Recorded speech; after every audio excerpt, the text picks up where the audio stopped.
A woman clad in a trench coat and accompanied by a child opened fire in a crowded Texas megachurch before she was gunned down by security.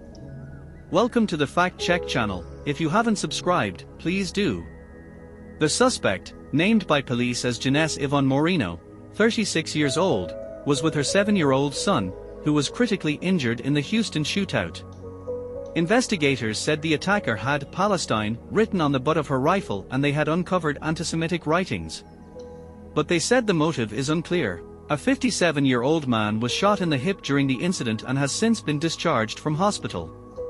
The gunwoman's unnamed son was shot in the head during the shootout and is currently fighting for his life, said police. It is not clear who shot the boy. The church was in the midst of a live stream service when the first gunshots rang out. Pastor Jorge Basabe at first continued on with the recording, telling the Houston Chronicle he wanted to project calm. "I was worried my fear would be contagious," he said. Police said the suspect used an AR-15 rifle for the attack. She also had a .22 caliber rifle, but did not fire that weapon. Officials told Monday's news conference the attacker has a history of mental health issues and was placed under an emergency detention order in 2016. Public records indicate Moreno also has a long record of arrests and convictions on assault, drug, and weapons charges. She previously went by several other aliases, including Jeffrey Escalante, and is variously listed as male and female in official records. Police described her in the news conference as a Hispanic female. Police said they believe she had a familial dispute with her ex-husband's family, some of whom are Jewish. The site of the shooting was Lakewood Church, one of the largest congregations in the country, run by the renowned televangelist Pastor Joel Osteen. Moreno's connection to the church is still being investigated, but the KHOU local television station reports her mother attended Lakewood. The outlet added that staff at the church may have been questioned during Moreno's contentious divorce and child custody proceedings, Montgomery County Court records indicate. Police said the suspect pulled up to the west side of the building in a white vehicle at 13:53 local time, 1953 Greenwich Mean Time, just as a Spanish-speaking service was about to begin. She displayed her weapon to an unarmed security guard, who proceeded to let her inside, and she then opened fire inside the church's hallway at about 13:55.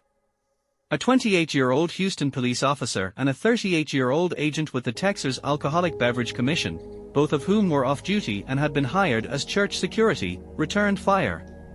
Multiple rounds were fired in the ensuing gun battle, officials said, before the attacker was neutralized and pronounced dead at 14:07.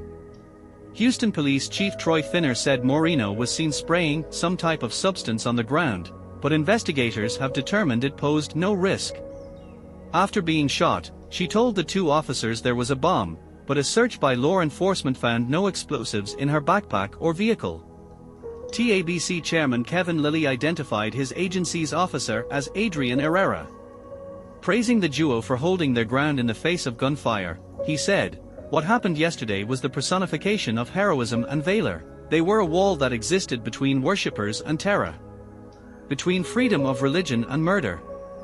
Fact Check channel has also learnt that the past of Janice Yvonne Moreno, the suspected Lakewood church shooter, includes a turbulent marriage, a contentious divorce, allegations of child and spousal abuse, a checkered criminal record, and a well-documented history of mental health issues.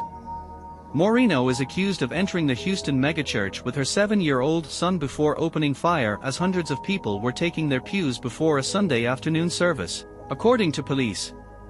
Suspected shooter's criminal history.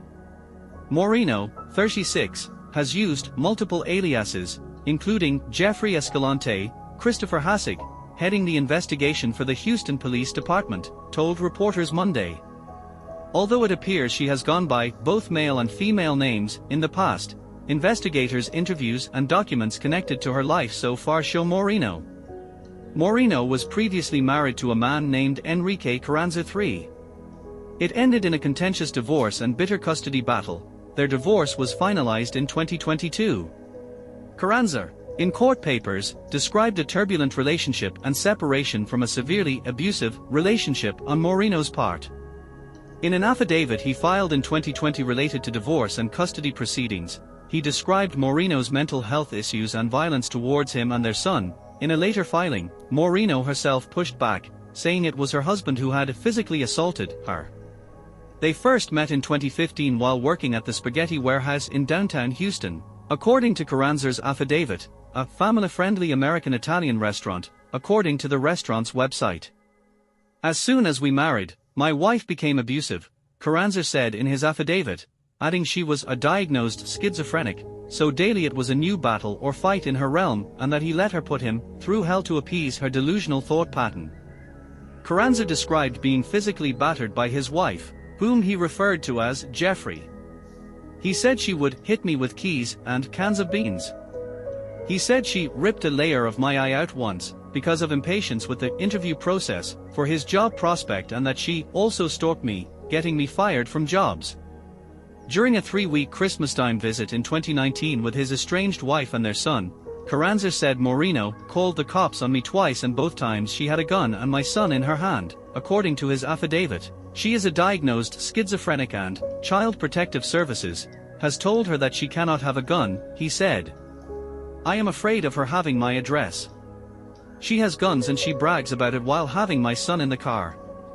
I strongly believe because of my wife's schizophrenia, she does not have the capacity to discern reality from fiction, Carranza's affidavit said, adding she is irrational and unstable and grabs the baby by his arm to pull him where she is to where his shoulder is out of socket. He described Moreno as willfully negligent towards their son, refusing to take him to the doctor and confining him to one area. He also said she abuses her meds and lets their son stay up all times of the night. An affidavit from their child's paternal grandmother, Wally Carranza, submitted during the couple's separation fight echoes concerns over complaints of child abuse and neglect, as well as reckless endangerment. In January 2020, Moreno pulled an unlocked and loaded gun from underneath a seat in the car and pointed it at the head of Carranza, only hours after a first unlocked and loaded handgun was found by their then 3-year-old son in his own diaper bag, according to the ex-mother-in-law's affidavit. When Carranza attempted to unlock his son from the car seat and remove him from the situation, as planned, with local authorities, Moreno drove off with the back door still open and their son not in his car seat, the affidavit said. Moreno was stopped by Texas State Patrol after eluding them on back roads and then refusing to heed lights and sirens. Thus she had placed Samuel in imminent danger. The mother-in-law's affidavit also suggests that Moreno should not have been able to own a gun, claiming that under an alias, Moreno had been under involuntary psychiatric commitment at least 4 times.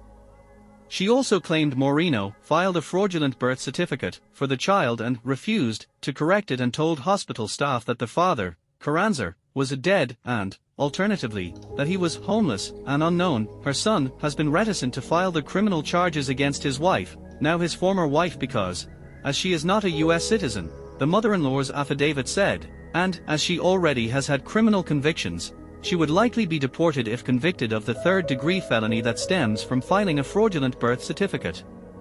He told Houston police detectives this is not what he wants for the woman he loved and married and the mother of his child. He wants her to live, he told police, where she can get quality mental health care. He doesn't hate her, he hates her mental illness and her refusal to treat it. Moreno was put under an emergency detention order in 2016 by Houston police officers and is believed to have a mental health history that is documented through us and through interviews with family members, Hassig said at Monday's briefing. Moreno had a string of arrests in Texas over the last 2 decades. According to ABC affiliate KTRK, Moreno's criminal history dates back to 2005, with the latest case coming during the summer of 2022. Among her charges are an August 2009 assault, for which she was sentenced to 180 days in Harris County Jail for kicking a detention officer, a May 2010 charge for forgery, for which she was sentenced to 2 days in Harris County Jail for trying to use a counterfeit $100 bill, a November 2010 charge for theft, for which she was sentenced to 30 days in Harris County Jail for stealing hats and makeup, a December 2010 charge for evading arrest, for which she was sentenced to 75 days in Harris County Jail, and a June 2022 charge for unlawful carrying of a weapon, which is still an active case. The hunt for a motive. Authorities are now poring over all possible evidence to understand Moreno's motive and intent from raiding a Montgomery County home under her name and a dark-in-color sedan that is registered to her and parked at the home to forensic analyses of her digital devices, and data and images stored on them, according to a police search warrant affidavit. The warrant includes approval for police to search for any ammunition, firearms, explosives, materials used to make explosives, cell phones, computers, and any evidence tending to connect Moreno with the commission of the offense of aggravated assault, possession of prohibited weapons, and/or hoax bomb that might be found. Authorities are also investigating a YouTube page called Jeunesse Moreno Investor, according to a source briefed on the probe. That page portrays Moreno as involved in real estate investments, posting one video with the description, "We buy commercial residential multifamily properties." Police said Monday the investigation is still very new and ongoing, and they are urgently pushing to understand why this person chose to open fire at the megachurch Sunday. That process will take time, officials said. "We're in the infancy stages of this. I completely understand.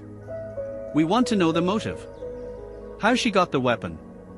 Why she did this. We're not there yet," Doug Williams, special agent in charge for the FBI's Houston field office, said. But even in these first 24 hours, authorities have already recovered some anti-Semitic writings, which they believe might have contributed to Moreno's actions, noting the contentious relationship with her ex-husband and his family.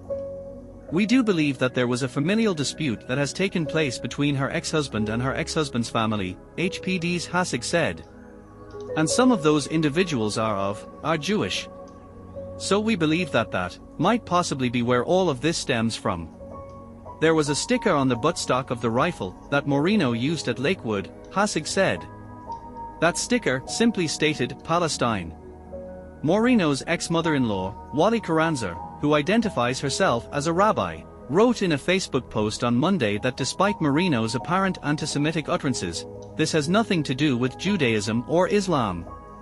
Carranza pointed, instead, to Moreno's untreated mental illness and a lack of strong red flag laws that would have prevented her from having a gun. Who is Joel Osteen and what is Lakewood Church? Mr. Osteen, a 60-year-old televangelist, took the helm of one of the most popular megachurches in the country after his father and Lakewood's founding pastor died. The 16,000-seat church used to be home to the Houston Rockets, an NBA team, before undergoing renovations in the early 2000s. Under Mr. Osteen's leadership, the church has grown in size and reputation, with 45,000 parishioners attending weekly services in person, in addition to thousands who watch online and on television. It is the third largest church in the country, according to the Hartford Institute for Religion Research. "Our community is devastated by today's events and grateful for the swift actions of law enforcement," Mr. Osteen said in a statement. "In the face of such darkness, we must hold onto our faith and remember evil will not prevail. Thank you for watching us."